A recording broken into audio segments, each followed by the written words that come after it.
नमस्कार मेरे भाइयों। डेथ में एक ऐसा क्वेश्चन ढूंढ के निकालना कि तुम 40 आउट ऑफ 40 मार्क्स से स्क्वीज कर लो अपने टर्म 2 से, या कोई भी टेस्ट वगैरह हो रहा हो उसके लिए तुम पूरी तरह से तैयार हो, वो क्वेश्चन ढूंढना बड़ा मुश्किल है। बिकॉज अगर रिटायरमेंट की जर्नल एंट्रीज मैंने तुम्हें करवा दी हैं, एग्जैक्टली सेम जर्नल एंट्रीज तुम्हारी डेथ में भी लगती है, मतलब कोई बहुत बड़ा चेंज नहीं है। It's kind of the same thing. The only pattern is के डेथ के अंदर सिर्फ जिसकी डेथ हो रही है उससे रिलेटेड जर्नल एंट्रीज की जाती है, दैट्स इट। बट अगेन ये एक ऐसा क्वेश्चन है जो तुम्हारी डेथ की फुल प्रूफ प्रिपरेशन करा देगा, एंड ऐसी कोई भी चीज नहीं होगी जो छूटेगी। तो बिना किसी देरी के शुरू करते हैं। तो श्री गणेश जो तुम्हारा होता है, जो तुम्हें इसके अंदर मतलब शुरुआत जो तुम्हें करनी है, जो पैटर्न फॉलो करना है, वो वही श्री गणेश है। मतलब पहले देखो क्या क्या दिया हुआ है। जैसे इन्वेस्टमेंट फ्लक्चुएशन रिजर्व बढ़ता है, workman compensation reserve totally depend upon additional information क्या है, वरना इसके भी बढ़ने के चांसेस बढ़ जाते हैं। सेम इन्वेस्टमेंट फ्लक्चुएशन के साथ ही देखना पड़ेगा। गुडविल तो भैया राइट ऑफ करनी पड़ेगी पार्टनर्स के बीच से। वैसे पार्टनर्स का लेना देना नहीं है, जिसकी डेथ हो रही है, इस वाले क्वेश्चन में सी डाइड है तो उसके में बेचारे में गुडविल को डेबिट करना ही पड़ेगा, बिकॉज हमें सी का कैपिटल अकाउंट बनाना है। फिर ये ये तो मैं नहीं दूं तो फिर मेरे को इच्छा ही नहीं होती पढ़ाने की, स्पेशली अगर एडमिशन होता तो वो भी पढ़ाता। लेकिन हाँ, रिटायरमेंट और डेथ के अंदर ये चीजें मैटर करती है, ताकि तुम्हें आइडिया लग जाए एक ही क्वेश्चन से कि क्या क्या तुम्हें राइट ऑफ करना है। तो यहां से मैंने 4 चीजें निकाल ली ना बैलेंस शीट से। यहां से इन्वेस्टमेंट फ्लक्चुएशन, डब्ल्यूसीआर, यहां से गुडविल, एडवर्टीजमेंट और पी&एल। चलो आगे बढ़ते। अब अपन को देखना है एडिशनल इंफॉर्मेशन जो मुझे तुम्हें कैलकुलेट करके दिखानी पड़ेगी। तो बोला क्या, सी डाइड ऑन 1 अगस्त 2020। अब तुम्हें भी पता है कि 31 मार्च वाला पूरा सीन चलता है, ठीक है, कि 31 मार्च को ईयर एंड होता है। अब ये इनकी डेथ कब हो गई, 1 अगस्त। तो अप्रैल पूरा निकल गया, जुलाई, अगस्त, सितंबर क्या कर रहा हूं मैं, हाँ, अप्रैल, मई, जून, जुलाई, अगस्त। अगस्त तो गिनेंगे नहीं, तो अप्रैल, मई, जून, जुलाई, मतलब 4 महीने बाद ये भाई साहब टपक लिए। समझ रहे हो? तो उसके हिसाब से अपन को करना है। और उधर पे बोला भी हुआ है, C withdrawn 5000 during the period from 1 April 2020 to the date of death. C ने 5000 विड्रॉ भी किए हैं। It was agreed between his executors and the remaining partners that. ये सब चीजें दी जाएंगी। एंड हाईली इंपॉर्टेंट टॉपिक है ये जो क्वेश्चंस इसके अंदर दिए हुए, एडजस्टमेंट्स दिए हुए, बेसिकली बेटा बिना पढ़े मत चले जाइयो, मैं बता रहा हूं इसमें से फंसेगा तभी मैं करवा रहा हूं। तो हुआ क्या, अपन को देखना है, एक तो गुडविल देनी है, 2.5 years purchase of the average of 4 completed years profit. अब मैंने क्यों बोला कि ये वाला इंपॉर्टेंट हो जाता है क्वेश्चन, अगर इन्होंने 4 कंप्लीटेड ईयर्स प्रॉफिट बोला है तो फिर इन्होंने 3 साल का क्यों दिया है, 2019, 2018, 2017, 2020 का कहां है?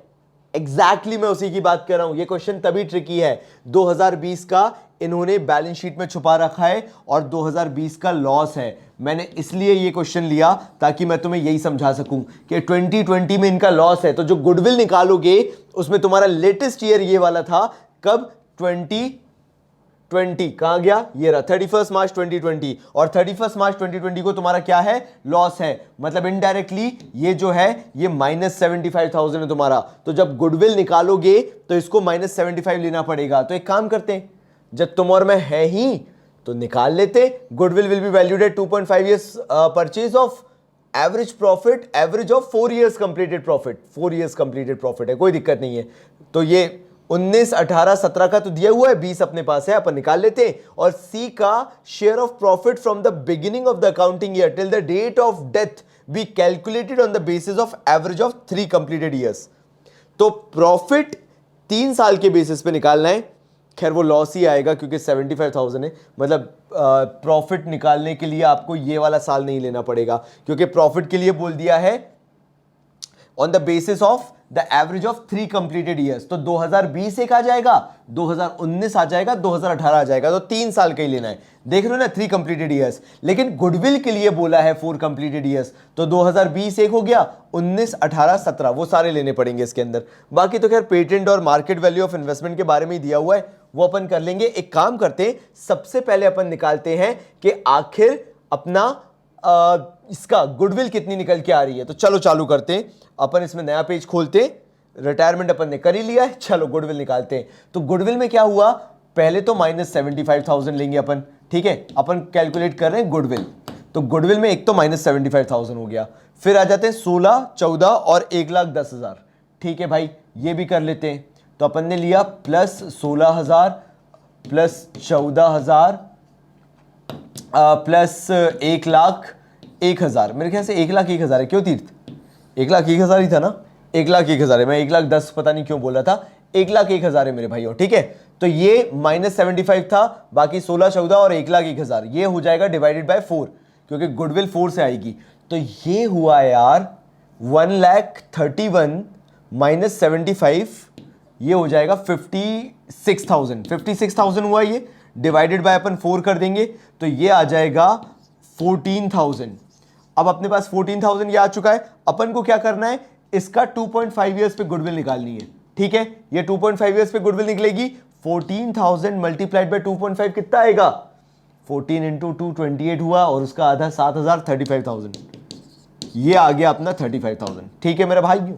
बस इतना ही करना था अपन को। जब अपना इतना आ गया है 35,000 की गुडविल, तो एक चीज तो अपन निकाल के बैठ गए कि भैया गुडविल 35,000 है। अब आगे देखते हैं, सी का share of profit from the beginning of the accounting year till the date of death to be calculated on the basis of 3 completed years। भैया 3 साल के completed years पे निकालना है, तो चलो अब उसको निकालना चालू करते हैं। तो अपन 75,000 ले लेते हैं, -75,000 रुपीज, 16,000 और 14,000, और निकाल देते हैं आंसर फटाफट, क्योंकि भाई टाइम नहीं है ना तुम्हारे पास ना मेरे पास। मेरे को बाकी तुम्हारे गेस्ट पेपर भी तैयार करने हैं अकाउंट्स के, वो बहुत जरूरी है, क्योंकि उससे 70-80% वैसा का वैसे ही आता है। तो एवरेज प्रॉफिट अपन को निकालना है। अपन ने क्या किया, लेटेस्ट ईयर का -75,000 लिया, फिर यहां पे लिया अपन ने +14,000, और बाकी लिया +16,000। यही 3 साल के हैं अपने पास, डिवाइडेड बाय अपन ने एवरेज निकालने के लिए कर दिया 3। तो 30,000 में से 75 गया, कितना 45,000 बचेगा ना रे? 45,000 डिवाइडेड बाय 3 कर देंगे, तो भैया ये आ गया अपना एवरेज निकल के 15,000 रुपए। This is the average profit of 3 completed years, क्योंकि अपन लेटेस्ट से लेके चलेंगे। अब अपन को क्या करना है, 15,000 तो अपना आया है पूरे साल भर के हिसाब से, क्योंकि ये सारे साल भर के एवरेजेस हैं। अपन को निकालना है सिर्फ 4 महीने का, अप्रैल मई जून जुलाई, क्योंकि 1 अगस्त को तो वो मर गया था। तो अपन क्या करेंगे, मल्टीप्लाई बाय करेंगे 4/12, और इनटू करना पड़ेगा भाई सी का शेयर। मैंने सी का शेयर नहीं देखा, बस मेरे को वही लग रहा था कि सी का शेयर क्या है, दिया हुआ है क्या, 532, यानी 2/10 था, सी का शेयर 2/10 था, ठीक है। तो मल्टीप्लाइड बाय अपन क्या कर देंगे, 2/10 कर देंगे। तो 4 1 ज़ा 4, 4 3 ज़ा 12, 3 5 ज़ा 15, 5,000 ये हो गया, 0 0 गया। अरे बस 1,000 रुपए का मिलेगा, बाप रे। ये तो हमें लगा कि ज़्यादा मिलेगा, हम थोड़े एक्साइटेड थे, हमें नहीं पता इतना मिलेगा बस। तो 35,000 की गुडविल और 1,000 रुपए का उसको मिलेगा प्रॉफिट। तो देखो यार, अगर मैं तुम्हें डेथ का क्वेश्चन करवा रहा हूं ना, तो मैं तुम्हें इनिशियल हिंट ही दे देता हूं, इतना कॉम्प्लिकेटेड नहीं है, और ना इससे बहुत सीरियस क्वेश्चन आएगा। बट मैंने जो क्वेश्चन लिया है इसके अंदर सब कुछ कवर्ड है। लाइक तुम क्या ही एक्सट्रीम पूछ लोगे डेथ में जो इसके अंदर नहीं है, चाहे गुडविल निकालने का हो, चाहे लॉस वाला सिनेरियो हो, लॉस वाला सिचुएशन हो। लाइक ये तुम्हें सारे वर्स्ट एक्सट्रीम्स के लिए तैयार कर रहा है ये वाला क्वेश्चन। तो फेवर वाली चीजें तुमसे वैसे भी बनने लगेंगी। लाइक ये करने के बाद अगेन तुम्हारे चेहरे पे वो स्माइल रहेगी कि भाई फाइनली मेरे से डेथ भी बहुत अच्छे से बन रहा है। तो देखो यार, शुरुआत करता हूं इस क्वेश्चन की बैलेंस शीट को चेक करने से, वही रिटायरमेंट का पूरा तरीका जो मैंने तुम्हें रिटायरमेंट में सिखाया था कि पहले बैलेंस शीट चेक कर लो, ठीक है। एक पढ़ रहा है इसके अंदर इन्वेस्टमेंट फ्लक्चुएशन, एक पढ़ रहा है वर्कमैन कॉम्पनसेशन, फिर यहां पे आ जाओ तो एक पढ़ रहा है गुडविल जो वही डेबिट साइड पे जाती है, एक हो गया एडवर्टीजमेंट और एक हो गया P&L अकाउंट। कृपया करके ध्यान से देख लेना। मतलब मैं कैसे बोलूं तुम्हें, इसमें कंफर्टेबल मैं कैसे करूं कि जो रिटायरमेंट का पैटर्न था फॉलो वही करना है। बस पहले रिटायरमेंट में तुमने तीनों के लिए बनाया था, अब रिटायरमेंट के बाद तुम्हें डेथ के अंदर सिर्फ एक इंसान का बनाना है जिसकी डेथ हो रही है, या जो डिसीज्ड पार्टनर है जिसकी डेथ होती है, वो बेसिकली डिसीज्ड पार्टनर कहलाता है, ठीक है। तो देखो यार, इस वाले क्वेश्चन में सी की डेथ होने वाली है, और यहां पे पहले ही तुम रेशियो देख के बैठ जाओ कि सी का शेयर है 5 6 7 8 9 10, यानी 2/10 का शेयर है सी का। इससे फायदा तुम्हें क्या होगा, एनालाइज करने में आगे चीजें अच्छा लगेगा, जल्दी जल्दी चीजें बनेंगी। तो एक तो तुम्हें पता है कि इन्वेस्टमेंट फ्लक्चुएशन रिजर्व है, अगर इन्वेस्टमेंट की ज्यादा वैल्यू में प्लस माइनस नहीं हुआ तो तुम्हें इन्वेस्टमेंट फ्लक्चुएशन पूरा बांट देना है। वर्कमैन कॉम्पनसेशन भी अगर कम हो रहा है तो जितना भी कम होने के बाद डिफरेंस है, वर्कमैन कॉम्पनसेशन भी बांटना है, मैं रिटायरमेंट में समझा चुका। ये जो मर रहा है सी, उसके खाते से डेबिट, ये उसके खाते से डेबिट, ये उसके खाते से डेबिट ही होगा। बुरा, वैसे तो बुरा लग रहा है, अब क्या कर सकते हैं, लेकिन हो ही गया होगा तो करना ही पड़ेगा। बस इस वाले को सितारा बना लेना, इसका थोड़ा सा डिफरेंट ट्रीटमेंट है, वो मैं करवाऊंगा, टेंशन मत लेना। चलो आगे बढ़े। आगे क्या बोला, आगे यहां पे इंपॉर्टेंट चीज आ जाती है, जो ये सी डाइड वाला है। जब सी मरा तो उसने बोला ठीक है 1 अगस्त को मर रहा है, चलो अप्रैल से काउंट करते हैं, अप्रैल से ही साल शुरू होता है ना, अपना तो न्यू ईयर अप्रैल से चलता है। तो अप्रैल हो गया, मई हो गया, जून हो गया, जुलाई हो गया, अगस्त को तो वो मर गया था, मतलब वो 4 महीने कंप्लीट कर पाया जो करंट ईयर अपना चल रहा था। फिर बोला कि उसने 5,000 विड्रॉ किए थे अप्रैल से लेकर जब तक वो मरा था तब तक उसने विड्रॉ कर लिए थे, ठीक है, अपन को उससे कोई दिक्कत नहीं है। नाउ यहां पे इंपॉर्टेंट पता है क्या है, जो मेरे को तुम्हें मतलब तुम्हारा माइंडसेट अलर्ट करना है डेथ को लेके, बिकॉज डेथ ट्रिकी है, थोड़ा सा कॉम्प्लिकेटेड बिल्कुल भी नहीं है, बहुत ईजी, मतलब मक्खन की तरह कर लोगे चीजें। मुझे तुम्हें कुछ हाथ में पकड़ के देनी जरूरी है कि ये तुम एग्जाम तक पकड़े रहो। जैसे गुडविल के बारे में जब बोला, goodwill will be valued at 2.5 years purchase of the average of, यहां पे इन्होंने बोला यार 4 कंप्लीटेड ईयर, देख रहे हो तुम। लेकिन दिक्कत क्या है, अगर मैं यहां देखता हूं तो मुझे 2019, 2018, 2017 3 कंप्लीटेड ईयर्स दिख रहे हैं, और उन्होंने बोला कि गुडविल आपको एवरेज 4 कंप्लीटेड ईयर्स के बेसिस पे निकालना है। अगर कभी भी मेरे भाइयों ऐसा तुम्हें क्वेश्चन दिख जाए ना, तुम्हें कुछ नहीं करना, तुम्हें सिर्फ जाना है बैलेंस शीट में और तुम्हें वो एक छुपा हुआ प्रॉफिट मिल जाएगा। जैसे इस क्वेश्चन में जब मैंने यहां देखना चालू किया तो था ही नहीं, मतलब यहां पे लॉस था, देख रहे हो ये लिखा हुआ, ये रहा लॉस। मतलब मैंने तुम्हें उस चीज के लिए सिखा दिया कि अगर तुम्हें लॉस हो रहा हो तो तुम्हें कैसे निकालनी है गुडविल। तो देखो यार, ये लॉस है 75,000 का, और फिर अगर अपन आगे जाते हैं तो 3 साल का प्रॉफिट है, प्रीवियस 3 ईयर्स में प्रॉफिट है 16, 14 और 1,01,000। तो चलो मैं तुम्हें सबसे पहले गुडविल निकलवा देता हूं। गुडविल कैसे निकालनी है, 2.5 ईयर्स परचेज पे निकालनी है, ठीक है। पहले तो एवरेज निकालना है 4 साल के कंप्लीटेड ईयर्स का, तो लेट्स सॉल्व 4 साल के कंप्लीटेड ईयर्स का एवरेज। तो एवरेज कैसे निकालोगे भाई, चलो निकालें।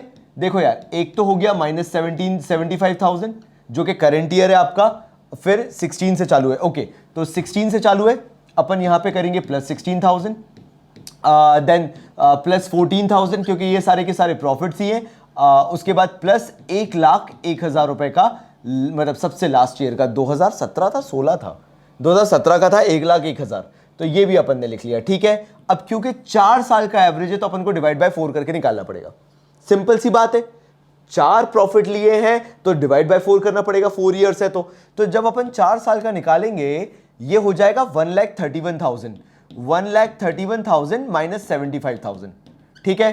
अब अगर अपन इसको डिवाइड बाय 4 यहां लिख देते हैं, बड़े सिंपल, बहुत मोहब्बत से करेंगे, बहुत प्यार मोहब्बत से करेंगे, छोटा सा ही है ना, काय को टेंशन लेना। 1,31,000 माइनस 75 विल कम एज 56,000, ये लिखा मैंने 56 डिवाइडेड बाय कर दिया 4। अब अगर तुम्हें 4 का पहाड़ा आता है तो भैया 4 1 जा 4 हो जाएगा और 4 4 जा 16 हो जाएगा। अब तुम ध्यान से देखो, अगर तुम यहां पे देख पा रहे हो कि गुडविल को कैलकुलेट करने के लिए आपको उसको 2.5 ईयर्स परचेज से निकालना पड़ेगा। 2.5 ईयर्स परचेज का मतलब हुआ बेटा, ये जो तुम्हारा आंसर आया ना 14,000, इसको तुम्हें मल्टीप्लाई करना पड़ेगा 2.5 से, यानी 14 का डबल हो गया 28,000 एंड 0.5, 14 का आधा होता है 7, तो 28 + 7 यानी गुडविल निकल के आई 35,000। अब ये जो गुडविल है ये तो पूरे फर्म की गुडविल निकाली है तुमने। मर कौन रहा है, सी, तो सी के लिए तुम्हें क्या करना पड़ेगा, 35,000 की जो गुडविल आई है मल्टीप्लाई सी का शेयर करना पड़ेगा, जो ऑलरेडी मैंने तुम्हें मेंशन करवा दिया था ऊपर, याद है कि भाई सी का 2/10 शेयर था। मैं यही तो सिखाना चाहता हूं कि तुम्हें पलट पलट के ना जाना पड़े डेथ में। डेथ जैसे क्वेश्चन में तुम टाइम बचा लो, क्योंकि तुम्हें हिंट है, भैया ने बताया था पहले रेशियो देख लेना, जो मर रहा है उसका रेशियो क्या है। भैया ने बोला था बैलेंस शीट में देख लेना क्या क्या वो मरने वाले को मिलेगा, जैसे गुडविल, एडवर्टीजमेंट एक्सपेंडिचर, P&L हो गया, वो वहां पे उसके खाते से डेबिट किया जाएगा। फिर यहां पे भैया ने बताया था इन्वेस्टमेंट फ्लक्चुएशन, वर्कमैन कॉम्पनसेशन, तो मैंने तुम्हारा माइंडसेट बनवा दिया, उसके बाद ये एडजस्टमेंट्स देखने तुम्हें। तो ये आया 2/10, 0 से 0 गया, 3,500 × 2, मतलब जो अपना पार्टनर है भाई उसको 7,000 की गुडविल मिल जाएगी। वो गुडविल डिजर्व करता है, जो अपना डिसीज्ड पार्टनर है सी, उसको 7,000 की गुडविल मिलनी चाहिए। अभी भाई ने अभी खत्म नहीं किया है, अभी तो भाई ने शुरू किया है। देखो अब क्या हुआ, गुडविल वाला फर्स्ट पॉइंट अपन ने कंप्लीट कर लिया, सारे साम दाम दंड भेद कर लिए। अब बोला सी का share of profit from the beginning of accounting year, साल के शुरू होने से, मतलब वो 1 अप्रैल से ले लो, till the date of death, मतलब मरा कब था, 1 अगस्त था, मतलब 4 महीने की बात कर रहे हैं। उन्होंने बोला to be calculated on the basis of average of, भाई इन्होंने ये चेंज कर दिया माहौल यहां पे, इन्होंने बोला 3 कंप्लीटेड ईयर्स, इसलिए क्वेश्चन लिया। गुडविल बोला 4 साल, प्रॉफिट बोलते हैं 3 साल, तो 3 साल के बेसिस पे निकालना है और सिंपल एवरेज बेसिस पे निकालना है, ठीक है। एवरेज बेसिस ले लो, 3 साल का तुम्हें एवरेज लेना है, तो एवरेज कौन सा आएगा, एक तो देखो तुम्हें लॉस लेना पड़ेगा जो बैलेंस शीट में दिया हुआ था, क्योंकि वो सबसे करंट ईयर है। कैसे मुझे पता चला भाई वो करंट ईयर है, क्योंकि वो 2020 है, चेक कर लो। तो 75,000 लेना तो मैंडेटरी है because this is the latest year, तो यानी ये लॉस को लेना पड़ेगा सबसे पहले 75,000 को। उसके बाद मैं आगे देखूं तो भाई अगर कोई 2 साल का और प्रॉफिट मुझे लेना पड़ेगा तो वो है, मतलब लेटेस्ट में देखा जाए तो ये 2 है, मतलब 2017 मेरे को नहीं लेना है, 16 और 14,000 लेना है। चलो ठीक है, कोई दिक्कत नहीं, प्रॉफिट निकालते हैं, न्यू पेज पे आते हैं और प्रॉफिट कैलकुलेट करते हैं। किसका कर रहे हैं अपन, सी का कर रहे हैं। तो अपन को क्या निकालना है, अगेन एवरेज प्रॉफिट निकालना है, लेकिन इस बार थोड़े से यूनिक तरीके से। तो अपन क्या करेंगे, again minus 75,000 plus 16,000 and plus 14,000 and इसको पूरे को डिवाइड करेंगे बाय 3 से, क्योंकि 3 साल का एवरेज है तो 3 से करेंगे। गुडविल में 4 साल के लिए थे प्रॉफिट, तो 4 किया था। अब ये मत भूलना एक तो लॉस है, वो P&L मतलब समझ जाओ, वो एक ही बात है, लिए तो 3 आइटम है ना, तो डिवाइड बाय 3 करना पड़ेगा। तो 16 और 14 ये हो गया 30,000 है ना। तो यार ये तो गलत हो गया यार, ये 30,000 माइनस 75,000, मतलब यार आंसर ही माइनस 45,000 आएगा एंड डिवाइडेड बाय 3, यानी जो आंसर आएगा एवरेज प्रॉफिट जो आएगा वो बेसिकली लॉस होगा।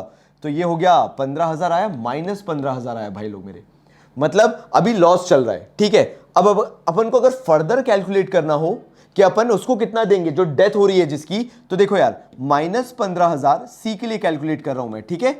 वो मरा कब, 1 अगस्त को, तो अप्रैल पूरा ले लो, मई पूरा ले लो, जून पूरा ले लो, जुलाई पूरा ले लो, 4 महीने ये ले लिए, तो यानी मल्टीप्लाइड बाय 4/12, 4 महीने की प्रॉफिट दोगे तुम उसे, प्लस उसका शेयर भी मल्टीप्लाई करना पड़ेगा। शेयर कितना था, 2/10, क्योंकि आप पूरा प्रॉफिट नहीं दे सकते। देखो ये जो लॉस है ना 15,000, ये अगर मैंने प्रॉफिट सारे लिए हैं तो ये पूरी फर्म का आंसर आ रहा है। ये जो आया ना माइनस 15,000, ये 3 साल का एवरेज जो आया है पूरी फर्म का निकल के आया है, और मुझे किसको देना है, सिर्फ सी को, तो मुझे सी के शेयर से मल्टीप्लाई करना पड़ेगा। और मंथ क्यों, क्योंकि मैं उतने महीने का ही उसे दूंगा जितने महीने वो एग्जिस्ट करा। तो 2 1 2, 2 5 10, ठीक है, 5 3 15, 4 1 4, 4 3 12, 3 से 3 गया माइनस, लेकिन अभी भी बच रहा है माइनस 1,000। मतलब instead of giving profit to C, हमें उसके खाते से लॉस एडजस्ट करना पड़ रहा है। तुम समझ रहे हो ये चीज, बस मेरे को यही सिखाना था। मेरे को यहां पे ऑनेस्टली बताऊं तो मैंने डेथ का क्वेश्चन खत्म कर दिया है। अब बाकी चीजें मुझे बस तुम्हें एंट्री करके बतानी है। पेटेंट्स अंडर वैल्यूड थे, अंडर वैल्यू का मतलब क्या होता है, जैसे बोलते ना आप मुझे कम समझते हो, कम समझना मतलब अंडर वैल्यू करना, मतलब तुम्हारी वैल्यू ऊपर है, तो पेटेंट की वैल्यू बढ़ानी पड़ेगी, तो that is a positive sign. Machine की वैल्यू ओवर वैल्यूड है, मतलब ओवर एस्टिमेट करके रखा है, तो कम करना पड़ेगा। कितने से ओवर वैल्यूड करके रखा है, 3,200, तो 3,200 माइनस होगा और 17,000 रुपए प्लस होगा, मतलब इसमें रिवैल्यूएशन है। और मार्केट वैल्यू ऑफ इन्वेस्टमेंट भी दे रखी है 4,200 की। देखो कितने चालाक हैं क्वेश्चन वाले, उन्होंने मार्केट वैल्यू भी इन्वेस्टमेंट की दे दी है ताकि तुम इन्वेस्टमेंट का रिजर्व बांट सको, और ऐसे क्वेश्चन बहुत रेयर मिलेंगे, ठीक है। यहां पे इन्वेस्टमेंट्स जो थे 3,000 के थे और इन्वेस्टमेंट की वैल्यू बढ़ गई है, इसका मतलब है कि इन्वेस्टमेंट फ्लक्चुएशन पूरा बटेगा, उसको पूरा मिलेगा, ठीक है। तो चलो करते हैं यार, मतलब काय को रुके, फिर फटाफट एक बार देख लेते हैं कि क्या होगा। देखो यार, जो सी का कैपिटल अकाउंट तुम्हें बनाने को आएगा, उसमें सबसे पहले तो तुमने सी का बैलेंस लिख दिया, जो 37,000 उसकी कैपिटल है, वो मैंने कहां से उठाई, चेक करो यहां पे सी की कैपिटल ये दी हुई है क्वेश्चन में ही, 37,000 सी की कैपिटल दी थी जब क्वेश्चन स्टार्ट हुआ था, तो मैंने 37,000 एज इट इज उठा लिया। तो मैंने 37,000 यहां पे लिखा, देख लो जरा, मैंने 37,000 उसके में यहां पे लिख दिया, ठीक है, ये 37,000 दिखा दिया। अब आपको रीवैल्यूएशन निकालना पड़ेगा, वो बात की बात है। अभी अपन गुडविल कर लेते हैं। देखो यार, गुडविल यहां पे क्या हुई, देख लो जरा, यहां पे गुडविल कौन कौन ने मिलके दिए, ए और बी ने मिलके दी है, किसको, सी को दी है। बस अपन ये देख लेते हैं कि कोई न्यू रेशियो नहीं था, वरना इन्होंने फिर वो ओल्ड रेशियो में ही कर दिया होगा। मेरे को नहीं लग रहा कोई न्यू रेशियो है, नहीं है, बढ़िया, बहुत ही बढ़िया, अपना काम आसान हो गया। मतलब जो इन्होंने है 5:3 के रेशियो में दिया है, ए और बी ने किस में दिया है, इस रेशियो में, 5:3 के रेशियो में ही बांटा है, तो कोई दिक्कत नहीं है। जो अपन ने 7,000 की गुडविल निकाली थी ना, वो 7,000 की गुडविल उन्होंने 5:3 के रेशियो में बांट दी है। मैं लिख देता हूं यहां पे 7,000 मल्टीप्लाइड बाय 5/8 और 7,000 मल्टीप्लाइड बाय 3/8 करके बांट दिए, तो तुम्हारा ये भी हो गया। नाउ इन्वेस्टमेंट फ्लक्चुएशन जो है, investment fluctuation reserve account 3,500 into 2/10 क्यों हुआ, जरा देखिए, अभी बताता भाई, तुम्हारा टेंशन क्यों ले रहे हो। इन्वेस्टमेंट फ्लक्चुएशन कितना था, 3,500 था। इसका मन से कोई लेना देना नहीं होता, क्योंकि ये पहले के प्रॉफिट से बना हुआ होता है, पहले के प्रॉफिट से निकाला हुआ होता है। इनमें से कोई भी चीज का, जितनी भी चीजें दी होती हैं, इनका मंथ से कोई लेना देना नहीं होता। तो क्या होगा, इन्वेस्टमेंट फ्लक्चुएशन 3,500 इंटू 2/10, और यहां पे भी वही किया हुआ है, चेक कर लो। यहां पे इन्वेस्टमेंट्स के साथ इन्वेस्टमेंट फ्लक्चुएशन रिजर्व ऐसे ही बांटा गया है। वर्कमैन कॉम्पनसेशन, क्योंकि एडजस्टमेंट में कुछ नहीं दिया, इसका मतलब है there is no further liability of workman compensation. अगर दी होती तो उसके हिसाब से करते, because there is no liability, workman compensation भी पूरा बढ़ गया, मतलब उसके हिस्से के हिसाब से बढ़ गया, है ना। ठीक है, ये हो गया, ये हो गया, ये हो गया। चलो इतना देख लिया तुमने, मैंने ये बता दिया, मैंने रिवैल्यूएशन अभी नहीं, ये बता दिया, गुडविल जो बटी है 7,000 निकाल के दिखा दिया था, इन्वेस्टमेंट फ्लक्चुएशन हो गया, वर्कमैन कॉम्पनसेशन हो गया। अब देखो क्वेश्चन में बोला था ना कि उसने 5,000 ड्राइंग्स निकाली थी, कहां बोला था, ये लिखा हुआ सबसे टॉप की लाइन थी, ये देख लो, withdrawn 5,000 during the period of 1 अप्रैल से लेके उसकी डेथ तक। तो अपन ने ड्राइंग्स करके उसके खाते से 5,000 निकाल ली। अगेन गुडविल भी पूरी शिद्दत से बटा, उसमें पूरी गुडविल उसके खाते से जो भी थी उसका 2/10 शेयर करके निकाला। प्रॉफिट एंड लॉस, मैं वो 75,000 का स्पेशल ट्रीटमेंट भी बता दिया, वो गुडविल निकालने में कैसे हेल्प आएगा, वो एवरेज प्रॉफिट निकालने में कैसे हेल्प आएगा, और क्योंकि वो बैलेंस शीट में दिया है तो वो राइट ऑफ भी होगा, 75,000 इंटू 2/10 करके 15,000 का लॉस भी राइट ऑफ होगा। भाई करना पड़ता, क्या करें, मजबूरी है। फिर क्योंकि वो साल के बीच में मरा है, तो जो भी प्रॉफिट या लॉस दिया जाता वो सस्पेंस खुल के ही होता है, साल के एंड में जब मरता है तो P&L खुलता है। अभी क्या हुआ, वो साल के बीच में मरा तो लॉस है, तो लॉस तो डेबिट होगा, तो वो profit and loss suspense account से 1,000 हो गया। प्रॉफिट होता तो यहां पे आता, बिल्कुल आता यहां पे बाय साइड पे, लेकिन तब भी प्रॉफिट एंड लॉस सस्पेंस ही आता क्योंकि वो साल के बीच में मर रहा है। सिंपल सी बात है। तो यहां पे अपन ने profit and loss suspense account करके दे दिया। एडवर्टीजमेंट एक्सपेंडिचर का भी वही सीन है, मल्टीप्लाई बाय करके आया 2/10 से। ये देख लो एडवर्टीजमेंट एक्सपेंडिचर कितना दिया हुआ है, देख लो 1,000 है, 2/10 से मल्टीप्लाई करोगे 200 रुपए आएगा, और यहां पे वो एडवर्टीजमेंट एक्सपेंडिचर 200 रुपए लिखा हुआ है। अब क्या हुआ, अब देखो यार, यहां पर जो फाइनली तुम्हें करना है वो है बैलेंसिंग अमाउंट, और उस बैलेंसिंग अमाउंट को निकालने के लिए ना मैं कुछ सरप्राइज एलिमेंट तुम्हें बताना ही भूल गया था, या मैं बोलूं इंटेंशनली मैंने नहीं बताया, मैंने सोचा सरप्राइज रहने देता हूं, वो ज्यादा अच्छा रहेगा। कि अगर तुम बैलेंस शीट ढंग से चेक कर रहे होते और तुम्हारा शुरुआत से ध्यान होता बैलेंस शीट पे, तो तुम्हें दिखता कि हमारे एसेट साइड पे एक लोन टू सी करके दिया हुआ था 41,000, एंड ये डेबिट साइड पे होने का मतलब क्या है, मतलब debit in the sense asset side पे होने का मतलब ये है कि हमने सी को लोन दिया था जो हमें फ्यूचर में सी से लेना था, लेकिन सी तो मर गया। अब क्या करें, तो जो उसको पैसा देना है उससे एडजस्ट करेंगे। आपको मालूम है गुडविल एसेट था, मैंने डेबिट लिया, मैंने P&L एडवर्टीजमेंट एक्सपेंडिचर डेबिट लिया, तो ये जो लोन दिया है मैंने सी को, ये भी डेबिट लूंगा। क्या मतलब हुआ इसका, कि मैं सी के खाते से उतना पैसा निकालूंगा, बिकॉज ये शो करता है कि मैंने सी को लोन दे के रखा होगा। तो बस कुछ नहीं है, फिर करना क्या है, उठाओ और सी के खाते से ये लो डेबिट कर दिया। देख लो, ये सी के खाते से लोन अकाउंट 41,000 डेबिट कर दिया। तुम कोई और चीज समझते, कोई और हिंट समझते, मैंने कहा मैं पहले ही समझा देता हूं। मतलब एसेट साइड पे जो भी चीज है वो डेबिट ही आएगी। तो अगर हमने सी को लोन दिया था, मतलब फर्म ने सी को पर्सनल लोन देके रखा था, सी घर लेके गया था पैसा, तो अब वो सी से पैसा निकलवाना पड़ेगा ना, तो सी के खाते में एडजस्ट कर दिया। एंड फिर बाद में पता चला कि फाइनली जो सी के एग्जीक्यूटर्स में पैसा जाएगा वो इनडायरेक्टली देखा जाए तो सी से पैसा लेना है, उनके एग्जीक्यूटर्स से पैसा लेना है। क्यों, क्योंकि आंसर किस साइड आ रहा है भाई, देखिए जरा, यहां पे क्रेडिट साइड आ रहा है, बैलेंसिंग फिगर क्रेडिट साइड आ रहा है, मतलब एक्सपेंसेस ज्यादा हैं और इनकम्स कंपैरेटिवली यहां पे कम है। मतलब हमें क्या करना पड़ेगा, सी के खाते से पैसा निकालना पड़ेगा। और यही चीज मैं डेथ के अंदर सिखाना चाहता था कि अगर एक्सट्रीम टू एक्सट्रीम भी आता है तो this will be the question. बस इसके बाद मेरे ख्याल से ऐसा कुछ नहीं है। रीवैल्यूएशन का जो ये 3,000 आया है मैं वो समझा देता हूं, चेक कर लो एक बार। देखो भाई, देखो जरा, देखें तो कहां पे है। Patents were under valued bye 17,000, machine was over valued bye 3,200। तो भैया देखो यार, ये ओवर अंडर वैल्यूड था 17,000 से, तो मतलब 17,000 प्लस होगा और 3,200 माइनस होगा, और मार्केट वैल्यू भी इन्वेस्टमेंट की बढ़ रही है। तो मैं तुम्हें यही कैलकुलेशन करके बता दे रहा, तुम्हारा भी थोड़ा सा अच्छा खासा एंटरटेनमेंट हो जाएगा, है कि नहीं है। चलो तो करते हैं अपन इसको, जरा इसी ब्लैक पेन से ही करते हैं, ठीक है। तो तुम्हारा क्या हो रहा है यहाँ पे, प्लस 17,000 हो रहा है, ठीक है। ये मैं अभी पेज निकाल के भी कर रहा हूं, बट अभी एक बार रफली तो अपन लिख ही लेते हैं। प्लस 17,000 हो रहा है क्योंकि अंडर वैल्यूड कोई चीज थी, तुम्हें उसे सही वैल्यू पे लाना है। अंडर वैल्यूड मतलब कम आंक के चल रहे थे, अब तुम्हें उसकी वैल्यू बढ़ानी है। मशीन ओवर वैल्यूड था, माइनस 3,200 होगा। फिर उसके बाद लास्टली मार्केट वैल्यू इन्वेस्टमेंट की 4,200 है। अगर तुमने मार्केट वैल्यू इन्वेस्टमेंट की पहले देखी हो, मतलब जो इन्वेस्टमेंट की बेसिक वैल्यू थी वो 3,000 थी, 4,200 हो गई, मतलब 1,200 रुपए से बढ़ रहा है, तो प्लस 1,200 होगा यहाँ पे जो था। तो मैं तुम्हें एक काम करता हूँ, पेज पे करके दिखा देता हूँ, ठीक है। तो यहाँ पे नया पेज लेते हैं अपन, 17,000 था, 17,000 में अपन प्लस करेंगे 1,200 और माइनस कितना करेंगे भाई, तुम्हारा भूल गया मेरे को याद ही नहीं रहा, कहाँ गया, हाँ ये रहा ये रहा ये रहा ये रहा ये रहा, कितना था कितना था कितना था, 4,200। तो 4,200 से 1,200 ये ले लिया अपन ने, ओवर वैल्यूड 3,200 है तो माइनस 3,200 करना पड़ेगा, ठीक है। इजी है आंसर वैसे निकालना मेरे ख्याल से, तो माइनस 3,200 करेंगे अपन। तो 3,200 में से 1,200 गए तो मेरे ख्याल से 2,000 और माइनस, तो 15,000 बचता है। 15,000 इंटू 2/10 कर देंगे तो 0 से 0 गया, और 1,500 इंटू 2 भैया 3,000 का रीवैल्यूएशन का प्रॉफिट मिल जाएगा। अपन ने क्या किया, 15,000 का जो प्रॉफिट था उसमें से 2/10 जो हमारे सी भाई साहब हैं उनका अपन ने प्रॉफिट दे दिया, बस ये लो 3,000 रुपए।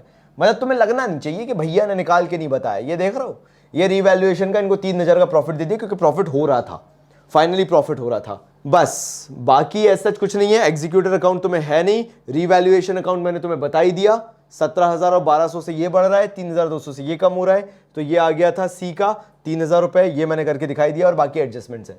मतलब मेरा जो काम था मैंने यहां पे क्लियर कर दिया। Death of a partner, it's not at all a big chapter, the only thing is concept. इस वीडियो को एक बार और देख लेना एंड तुम्हें आइडिया लग जाएगा कि तुम्हें कैसे करना है। एंड लास्टली अगर तुम ये चाहते हो कि मैं तुम्हें टिप एंड ट्रिक दूं कि भैया ये भी बता जाओ कि इसकी जर्नल कैसे होंगी, याद है तुमने रिटायरमेंट का मेरा जर्नल का वीडियो देखा था, तो मैं तुम्हें एक बार और समझा जाता हूं। एक इसकी जर्नल होगी, एक इसकी जर्नल होगी, एक गुडविल की जर्नल होगी, एक एडवर्टीजमेंट एक्सपेंडिचर, एक P&L की। तो मैंने यहां पे 2 और 3 5 तुम्हें जर्नल बताई। आगे सुन लो वरना बाद में बोलो कि बताई नहीं। ये जो गुडविल बांटी उसकी जर्नल, ये जो सीज शेयर है इसकी जर्नल, जो प्रॉफिट आप उसको दोगे, और पेटेंट वगैरह की रीवैल्यूएशन की जर्नल, फाइनली जो एग्जीक्यूटर में ट्रांसफर करते हो पैसा उसकी जर्नल। That's it. अगर रिटायरमेंट किया है मेरे साथ तो ये तुम्हारे लिए होमवर्क दे रहा हूं, करके रखना। तब तक के लिए बहुत सारा प्यार और धन्यवाद।